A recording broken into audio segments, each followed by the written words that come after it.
नमस्कार, मी नरेश बोपचे आणि आपण बघत आहात सत्य को जानो न्यूज चॅनल। आणि आज आपण आहोत कोरेगाव तालुक्याच्या तेढा येथील महावितरण कंपनीच्या कनिष्ठ अभियंता कार्यालयामध्ये पॉवर हाऊसमध्ये। आणि आपण या ठिकाणी बघू शकता की या ठिकाणी शेतकरी बांधव जे आहेत ते बसले आहेत संपावर। आता त्यांची काय मागणी आहे एकंदरीत आपण बघितलात की मागच्या आठवड्यामध्ये संपूर्ण गोंदिया जिल्ह्यामध्ये कुठेतरी जे आहे वीज पुरवठा खंडित होत होता।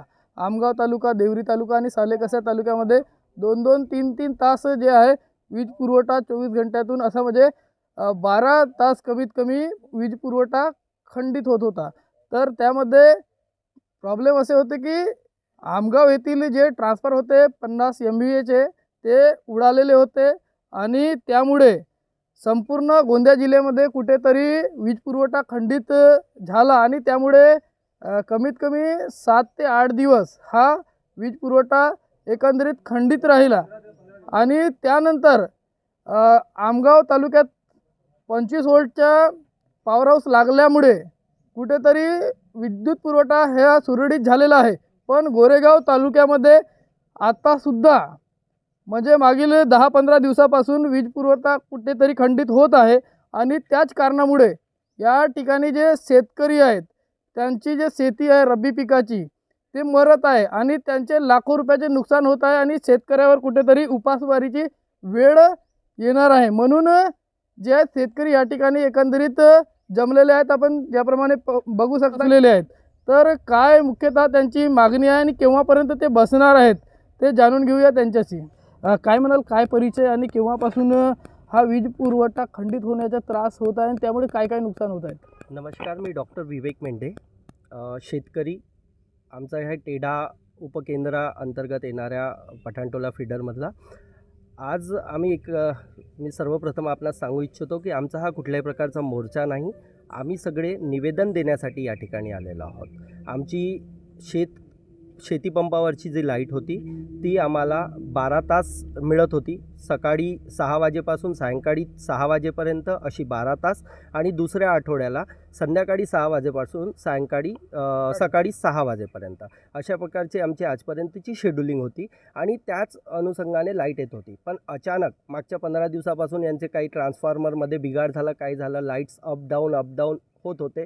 त्या सगळ्या गोष्टींना आम्ही सांभाळून घेतला, आम्ही शेतकरी म्हणून सगळ्या लोकांनी ते समजून घेतला। पण मागच्या 15 दिवसापासून यांचे ते आमगावचे ट्रान्सफॉर्मर सुधारलेले नाही आहेत आणि त्याच्यानंतरही आता यांनी लोडशेडिंग आम्हाला 8 तासाची दिली, त्यातल्या त्यात रात्री 2 वाजेपासून सकाळच्या 10 वाजेपर्यंत दिलेली आहेत। आज आमचे धान पीक हे गर्भी पोटरीवर आहेत। सगळ्यात जास्त आम्हाला पाण्याची आवश्यकता ह्याच कालावधीमध्ये लागत आहे आणि आजपर्यंत हे लाईट अप डाऊन चालत होतं तरी आम्ही कुठल्याही प्रकारे इथपर्यंत आलो नाही। आज आम्ही कालही या ठिकाणी आलो, जेव्हा आम्हाला कळलं की रात्री 2 वाजेपासून सकाळच्या 10 वाजेपर्यंत लाईट आहेत।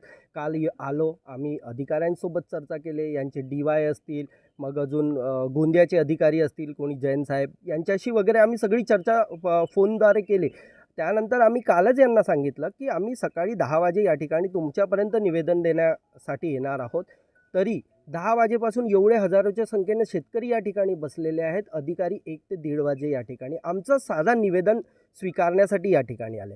दुसरी सगळ्यात महत्त्वाची गोष्ट, आमची काहीच मागणी नाही आहे, आम्हाला फक्त पूर्वरत लाईट द्या 12 तासाची। या जर तुम्हाला काही टेक्निकल अडचण असतील या तुम्ही लाईट आम्हाला पुरवठा करू शकत नसाल तर आमचे जे लागवड झालेले आहेत पिकं याची सगळी माहिती महसूल विभागाकडे आहेत, पटवाऱ्यांच्या माध्यमातून ई-पीक करणं सुरू आहे। ते त्यांचं तुम्ही सगळा त्यांच्याकडून डाटा कलेक्ट करा आणि ज्यांचे जेवढं पीक लागवड आहे तेवढी नुकसान भरपाई महावितरणनी करून द्यावी, एवढीच माझी या ठिकाणी आपल्या माध्यमातून विनंती आहे। मग या ठिकाणी आता अधिकारी आले आणि आपण त्यांना निवेदन दिले, तर काय प्रतिउत्तर मिळाले त्यांचे? ते टेक्निकली आम्ही शॉर्ट आउट करतो असे बोलले आहेत, तुम्हाला 12 तास लाईट पूर्ववत करू अशा प्रकारचं ते आम्हाला बोलले।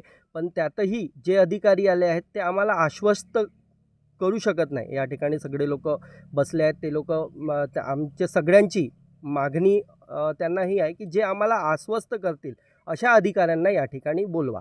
तर त्यांचं असं म्हणणं आहे, आमच्या वरिष्ठ अधिकाऱ्यांची आमदार साहेबांसोबत गोंदियाला कलेक्टर ऑफिसमध्ये बैठक आहे, चर्चा बैठक, त्या अनुषंगाने ते आता येऊ शकत नाही. मग आम्ही लोकांनी आता सध्या त्यांच्या हातपर्यंत काय डिसिजन घ्यायचं आम्ही चर्चा करून करतो आहे आता, की मोठे अधिकारी येतील आणि आम्हाला आश्वस्त करतील, तेव्हा आम्ही समोर वाढू काय करायचं आहे आम्हाला या येणाऱ्या काळामध्ये. कारण की आम्हाला जर 4-5 दिवसात लाईट नाहीच मिळाली तर आम्ही लेखी स्वरूपात कलेक्टर, पोलीस प्रशासनाला निवेदन देऊ व मोर्चा काढू, अशीच आम्हाला एक भूमिका घ्यावी लागेल. त्यामध्ये शेतकरी आलेले आहेत, अशामध्ये किती म्हणजे रब्बी पीक या क्षेत्रामध्ये लागवड झालेलं आहे आणि किती नुकसान होऊ शकते? रब्बी पीक आमच्या क्षेत्रामध्ये प्रत्येक शेतकऱ्याने आपला जसा 12 तासाचा विद्युत शासनाने आम्हाला दिला होता, त्या अनुषंगाने त्यांनी कुणी 1 एकर, 2 एकर, 3 एकर अशा पद्धतीनं सगळ्यांनी लागवड केलेली आहे. आणि 12 तासाच्या लाईट असल्यामुळेच त्यांनी नियोजन ज्याच्या म्हणजे जो 2 एकर लावायचा तो 12 तास भेटली म्हणून तो 1 एकर लावला. आणि त्याच्यानंतरसुद्धा आता 8 तास जर विद्युत मिळत असेल तर शेतकऱ्याचं एकंदरीत नुकसान आहे. आणि ते 8 तास रात्रीच्या 2 वाजतापासून सकाळच्या 10 वाजतापर्यंत ही विद्युत आता सध्या सुरू आहे. त्याच्यामध्ये एकंदरीत खूप मोठा त्रास आहे. त्यानंतर आम्ही ज्या भागात राहतो म्हणजे तुमचं असं बोलणं आहे का रात्री म्हणजे 2 वाजता चालू होते लाईट? हो. रात्री 2 वाजता चालू होते, तर मग रात्री शेतकऱ्याला जावे लागते, तर काय काय समस्याला तोंड द्यावे लागते? त्यासाठी रात्री जेव्हा लाईट सुरू होते त्याच्यानंतर आमचा हा जो भाग आहे हा पूर्ण फॉरेस्टचा भाग आहे. याच्यामध्ये वनचर जे प्राणी आहेत, मग ते बिबट असो, अस्वल असो, अशा प्रकारचे एकंदरीत खूप सारे जनावरे आहेत. आणि त्यांना तोंड देऊन आम्हाला शेतीमध्ये जाऊन आपला पाणी वागावं लागत आहे. अशा प्रकारची एकंदरीत स्थिती आमच्या शेतकऱ्यांची आहे. म्हणून आमची मागणी आहे की हा आम्हाला विद्युत 12 तास पाहिजे आणि ते दिवसापाळीला पाहिजे. आणि समजा त्या पुढच्या आठवड्यात त्यांनी म्हटलं की आम्हाला रात्रीपाळीला देऊ, तर रात्री 6 पासून तर सकाळच्या 6 पर्यंत दिले पाहिजे, जेणेकरून 6 वाजता शेतकरी जाऊन आपली मोटर बरोबर पंप सुरू आहे का नाही हा चेक करू शकते. मात्र रात्रीच्या 2 वाजता कोणी येणार नाही. आणि रात्रीच्या 2 वाजता समजा एखादा फेज गेला तर कोणी लाईनमॅन जाऊन तिथे डीपीवर फेज बांधणार नाही. आता तर सध्या ट्रान्सफरचा प्रॉब्लेम आहे, तर काही दिवस चालू शकते, पण अशामध्ये रात्री न देता दिवसाला जर विद्युत पुरवठा दिले तर आपल्याला ते मान्य राहील का? मग म्हणजे 8 तास नाही 12 तासाचं नियोजन केलं आहे आम्ही. सगळ्या शेतकऱ्यांनी, शासनाने आम्हाला म्हटलं की 12 तास तुम्हाला शेतीसाठी विद्युत देऊ, तर तो नियोजन झाला आहे ना 12 तासाचा. 4 तास कमी झाला म्हणजे तेवढा पाणी कमी झाल्याच्या कारणानं सगळ्यांच्या लाखोच्या नुकसान आहे शेतकऱ्यांच्या. ते मान्य नाही, आम्हाला 12 तासच पाहिजे आहे.